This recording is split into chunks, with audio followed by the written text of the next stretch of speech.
31st night. এটি মুসলমানদের কোনো সংস্কৃতি নয়, এটি বিজাতিদের সংস্কৃতি। মুসলমানের সংস্কৃতি হচ্ছে এসে নামাজ আদায় করবে, আল্লাহ তাআলার কাছে রোনাজারি করে যে, আল্লাহ বিগত বছরটা অনেক গুনাহের মধ্যে কাটিয়েছি।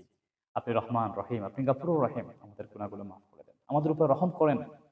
আবার ফজরের নামাজ আদায় করে তারা আল্লাহর কাছে হাত তুলে মোনাজাত করবে, রব্বুল আলামিন আগামী বছরটা আমাদের জন্য রহমত বরকত দিয়ে পরিপূর্ণ করে দেন। বিপদ আপদ থেকে আমাদেরকে উদ্ধার করেন। তা না করে আজ আমাদের যুব সমাজ, যুবকরা গান বাদ্য নানাবিধ অশ্লীলতা দিয়ে রাত্রি উদযাপন করছে। আল্লাহ না করুক এই রাত্রে যদি তোমাদের মৌত হয়ে যায়, বলো কে তোমাদেরকে বাঁচাবে? কবরে কে তোমাদের সঙ্গী হবে? তাই প্রিয় দেশবাসী, আমার যুব সমাজ, শুধু সকলের উপরে আমার আন্তরিক আহ্বান, আপনারা নিজেরা জাহান্নাম থেকে বাঁচুন। এই বেহাল্লাপনা বেহায়াপনা থেকে সন্তানদেরকে বাঁচান।